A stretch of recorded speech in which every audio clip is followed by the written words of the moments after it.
저는 올해 코로나를 지나면서 한 가지 로망이 생겼습니다. 사람들이 갇혀 있으니까 답답하잖아요. 그래서 캠핑도 많이 나가고 차박도 많이 하고 이런 것들 하는데 저도 자연에서 좀 쉬었으면 좋겠다 이런 생각이 들어서 올 초에 그런 꿈을 한번 꿨습니다. 어서 또 부시크래프트 이런 말은 들어가지고 이제 캠핑장이 아닌 오지로 들어가서 캠핑을 좀 했으면 좋겠다 이런 생각에 캠핑 용품들을 하나씩 구입을 하기 시작했어요. 이제 인터넷 최저가로 하나씩 구입했는데 굉장히 싼 것들이 있더라고요. 이제 그것을 모아놨습니다.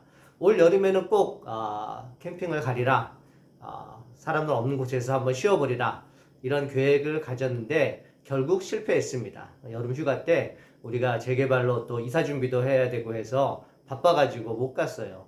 가족들하고 1박 2일만 갔다 오고 아무것도 못했습니다. 아쉬운 마음에 사무실에다가 텐트를 쳤습니다. 그림 보시는 것은 이전 성전에서 제 사무실에 캠핑 도구를 차려놓고 거기서 이제 달래고 거기서 잠도 한번 자고 거기서 또 이제 폰만 잡았던 거죠. 불도 못 피우고 그랬습니다.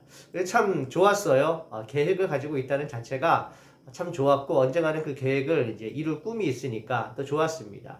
제가 나중에 이제 은퇴 후에 계획이 한 가지가 있는데 그 계획 중에 하나가 제 손으로 집을 지어보는 거예요. 아주 뭐 멋있는 집을 이렇게 짓지는 못하겠지만 어디 아주 멀리 떨어진 뭐 산을 조금이라도 사서 거기다가 이제 그림을 보시는 대로 요 정도 수준입니다. 나무로 그냥 운막 같은 이제 그러한 집을 짓고 거기서 잠깐 살아보는 것이 제 꿈입니다. 이렇게 집을 지으면 여러분들을 초대하겠습니다. 오셔서 같이 놀아주세요. 사람이 꿈을 꾸고 산다는 것, 계획을 가지고 산다는 것은 참 좋은 것 같아요. 은퇴 계획도 있고 또 이렇게 휴가 계획도 있습니다. 우리 하나님은 계획이 있으실까? 어떤 계획을 가지고 운행을 하실까? 여러분 어떻게 생각하십니까? 단적으로 결론을 말씀드리면 우리 하나님은 다 계획이 있으십니다. 우리 주님은 계획이 있으셔요. 모든 만물을 창조하실 때부터 그리고 인간의 구원의 계획까지 우리 하나님은 넓고 깊은 계획을 다 가지고 계셔요. 오늘 계획에 대해서 말씀을 드리는데요. 우리 하나님의 계획, 그리고 예수님의 계획, 그리고 바울의 계획, 그리고 한 인간을 향한 하나님의 계획에 대해서 말씀을 드립니다. 먼저 첫 번째로 하나님의 계획입니다. 우리 주님은 계획이 있으시다 그러셨는데요. 특별히 천지를 창조할 때 하나님은 구체적인 계획을 가지고 창조하십니다. 7일 동안 6일 동안 창조하시고 7일째 쉬셨는데 우리 하나님은 말씀 가지고 창조하셨잖아요. 말씀 한마디로 모든 만물아 다 창조되거라. 그래도 창조가 되었을 거예요. 그런데 하나님은 굳이 6일로 나누셔서 첫째 날은 빛을 만드시고요. 그렇게 두 번째 날은 궁창을 만드시고 세 번째, 네 번째 쭉 만드시고 마지막 여섯째 날 인간을 만드셨는데 이것은 인간을 향한 하나님의 계획이에요. 사람을 만들어 놓고 사람에게 필요한 것들을 만든 것이 아니라 사람에게 필요한 것들을 다 만들어 놓으시고 마지막에 인간을 창조하시면서 인간이 가장 귀하다는 것을 말씀해 주고 계신 것입니다. 인간을 향해서 하나님의 당신의 계획을 보여주신 것이죠. 구원 사역에 있어서도 우리 주님은 마찬가지입니다. 하나님을 창조하시고 또 인간이 타락할 것을 아시고 그리고 인간에 대한 구원 계획을 세우셨는데 그것이 바로 예수님을 이 땅에 보내주셔서 우리를 구원해 주시는 구원 계획입니다. 그 구원 계획을 우리 하나님은 철저하게 준비를 하시면서 그것들을 인간들에게 조금씩 보여주시는데요. 노아의 방주 사건, 물심판을 우리에게 주셔서 인간을 한번 쓸어버리시는 것은 나중에 불심판에 대한 그러한 계획을 살짝 보여주신 것입니다. 이스라엘 백성들을 택하셨다가 다시 애굽 땅에 보내시고 그곳에서 종노릇하게 하시고 홍해를 건너게 하시고 광야에서 훈련을 시키시고 가나안으로 이끌어 주신 이 모든 일련의 과정들이 바로 애굽이었던 세상에서 홍해라는 것을 건너서 예수님을 믿게 하시고 광야에서 그리스도인으로서 많은 연단을 거치게 하신 후에 하나님의 나라인 가나안으로 이끌어 가시는 하나님의 여정을 우리에게 보여주시는 거예요. 하나님은 이렇듯 우리에게 계획을 가지고 계시면서 그 계획을 하나하나 실천해 오고 계셨어요. 하나님의 이런 모든 계획은 어디에 초점이 맞춰져 있습니까? 인류 구원을 예수 그리스도를 통한 인류 구원에 초점이 맞춰져 있죠. 예수님은 선지자를 통해서 계속해서 예수님이 오신다는 것을 이 땅에서 선포하셨고요. 그리고 때가 되면 예수님을 이 땅에 보내주셨고 인류의 소망이신 예수님을 십자가에 달려 돌아가시게 함으로 그를 믿는 모든 사람들에게 구원의 소망을 주셨고요. 그를 믿는 모든 사람들을 구원하심으로 하나님 나라를 온전하게 완성시키시면서 천국 완국을 이루신 것이 하나님의 계획이었습니다. 하나님 이런 계획이 있으셨고요. 두 번째로 예수님의 계획을 저희들이 보겠습니다. 예수님은 하나님의 말씀에 순종하면서 그의 계획들을 이루셨는데 예수님께서 이 땅에 오셔서 하신 모든 일들이 그냥 마구잡이로 진행된 일들이 아니라 뚜렷한 계획과 그리고 거기에 따른 방법으로 진행되었다는 사실을 우리가 알아야 됩니다. 마태복음 4장 23절 말씀 보시면 예수님의 사역에 대한 방향성이 나오는데요. 예수께서 온 갈릴리에 두루다니사 그들을 회당에서 가르치시며 천국 복음을 전파하시며 백성 중에 모든 병과 모든 약한 것을 고치시니, 예수님의 이 땅 위에서 세 가지 목표가 있는데요. 그 목표는 첫 번째 가르치시는 겁니다. teaching, 사람들을 가르치는 거죠. 그 다음에 전파하시는 겁니다. preaching, 설교하시는 것입니다.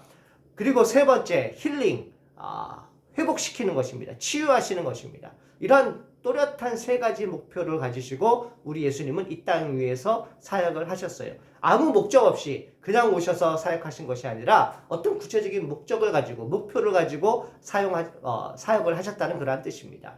그러면 이 목표를 이루기 위해서 어떠한 방법을 가지고 예수님께서 진행을 하셨는가, 그 말씀을 잠깐 드리는데, 예수님은 제자를 만들어서 제자를 키우시면서 그 제자를 통해서 하나님 나라를 사역하시면서 나라를 확장시키셨거든요. 말씀을 좀 보도록 하겠습니다. 고린도전서를 보시면 그 후에 500여 형제에게 일시에 보이셨다, 이런 말씀이 나오죠. 500여 형제, 동역자를 말합니다. 누가복음 10장에서는 따로 70인을 세우사 전도를 보내셨고요. 마가복음 3장에서는 12제자를 뽑으셔가지고 자기와 함께 동거동락하면서 그들을 교육시키시고 그들을 훈련시키셨어요. 마지막에 마가복음 5장에 보면 특별히 12명 중에서도 베드로와 야고보와 요한을 특별히 뽑아 세우셔서 핵심 리더로 그들이 키우셨습니다. 예수님의 사역은 굉장히 뚜렷합니다. 도표를 보시면은 500명, 그리고 70명, 그리고 12명, 3명 분류를 해서 이들을 공동체로 만드시고 이들을 통해서 하나님의 나라를 가르치시고 또 전파하시고 또 치유하시는 이러한 모든 일을 통해서 하나님의 뜻을 이루어 나가셨습니다. 훌륭한 목표가 있었고요. 목표에 따르는 방향성, 그리고 거기에 따르는 방법들이 정확하고 뚜렷했다고 하는 것, 바로 예수님의 계획이었습니다. 세 번째로 사도 바울의 계획을 보도록 하겠습니다. 사도 바울은 3차에 걸친 선교 여행을 했는데요. 그냥 막무가내로 선교를 한 것이 아닙니다. 여러분 지도에서 보시던 바와 같이 어떤 이렇게 소아시아 지역을 원을 그리면서 계속 반복하면서 돌면서 선교를 한 것을 볼 수 있는데요. 1차 선교 여행 때는 개척을 한 것이죠. 많은 사람들을 회심하게 만드는 그런 사역을 했고요. 2차에 거쳐서는 많은 교회들을 세웠고요. 그 교회 일꾼들을 세우시고요. 본인이 양육하여 세운 일꾼들을 그곳에 보내고 그들과 편지를 교환함으로 그 교회가 잘 서 있는지를 계속 확인했습니다.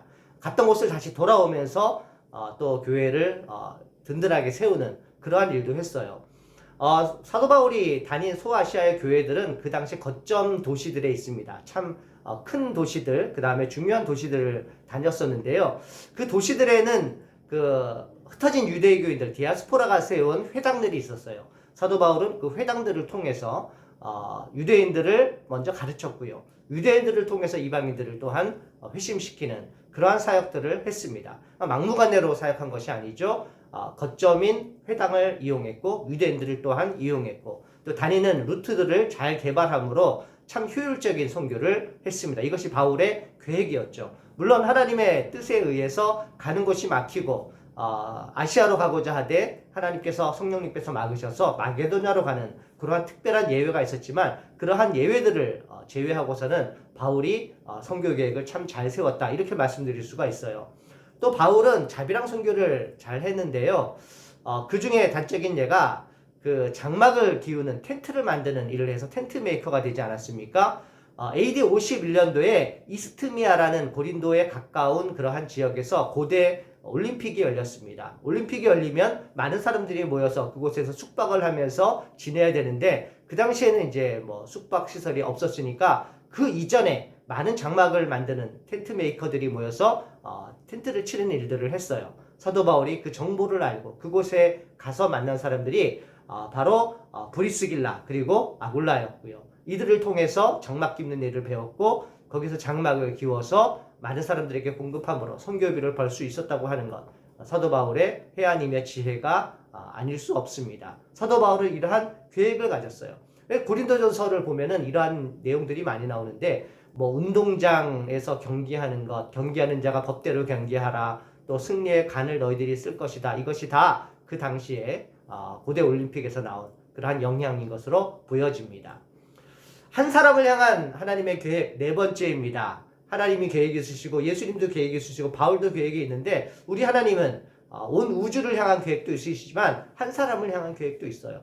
특별히 오늘 본문은 욥에 대해서 우리 하나님이 향하시는 계획이 있는데요. 그 계획이 무엇입니까? 욥에게 고난을 주시고, 그리고 고난을 통해서 참 진리이신 하나님을 깨닫게 하는 것 아니겠습니까? 욥기 마지막 장인 42장에 욥이 이 많은 고난을 다 겪고 나서 그 다음에 하나님의 뜻을 알고 하나님 앞에 고백하는 내용이 오늘 본문인데요. 1절과 2절 말씀 보겠습니다. 욥이 여호와께 대답하여 이르되 주께서는 못하실 일이 없사오며 무슨 계획이든지 못 이루실 것이 없는 줄을 아오니. 욥이 깨달았어요. 하나님께서 나에게 주신 고난이구나. 내가 지금까지 받았던 고난은 하나님의 큰 계획 아래에 있는 고난이구나. 이것을 깨달으면서 여기 고백합니다. 우리 주님은 못하실 것이 없습니다. 그리고 모든 것이 주님의 계획 아래에 있습니다. 무슨 뜻이에요? 내가 당하는 이 고난마저도 하나님의 계획 아래에 있다는 것을 고백하면서 겸손하게 하나님 앞에 자기 자신을 내려놓는 것입니다. 그리고 하나님을 찬양하는 것입니다. 하나님의 계획을 아는 사람은 하나님을 찬양하게 되고요. 자기 자신이 한없이 낮아지고 겸손하게 되고요. 그 하나님의 뜻을 온전하게 받아들이는 사람이 되는 거예요. 그러면서 앞으로의 다짐을 욥이 하는데요. 그것이 오늘 본문 4절에 나와 있습니다.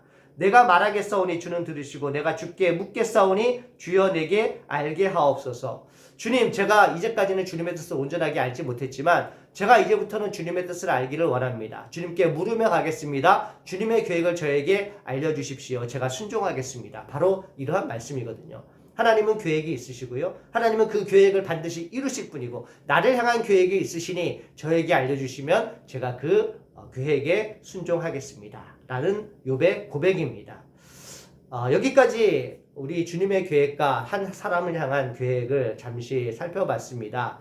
이것들을 보면서 우리 하나님은 모든 분야에 대해서 계획이 있으시다는 것을 알 수 있는데요. 하나님은 한 교회에 대해서도 계획을 가지고 계십니다. 우리 영광교회에 대해서도 우리 주님께서 분명히 계획이 있으실 거예요. 그러면 여러분들이 이러한 아마 질문이 있으실 거예요. 그러면 우리 담임 목사님은 계획이 있으실까? 네, 저는 이 부분에 대해서 여러분들께 답을 드리겠습니다. 구체적인 비전과 방향이 있어야 되겠죠. 저는 분명히 있다고 말씀드리겠습니다. 영광교회의 계획과 비전 그리고 방향은 분명히 있습니다. 우리 영광교회를 향한 구체적인 비전과 계획이 무엇일까? 제가 지난 주간에 한번 고민을 하면서 담아봤어요. 한 장으로 표현하기가 참 쉽지 않았는데, 여러분 한번 표를 보시면요. 우리 영광교회 사명 여러분들이 잘 아시다시피 예수님을 닮아가는 공동체 아닙니까? 예수님의 장성한 분량에 이르는 그러한 그리스도인들을 만드는 것이 최종 목표입니다. 사명입니다. 이 사명을 이루기 위해서 구체적인 목표 3가지를 계속 말씀을 드렸는데요. 그것이 바로 예배와 교육과 선교입니다.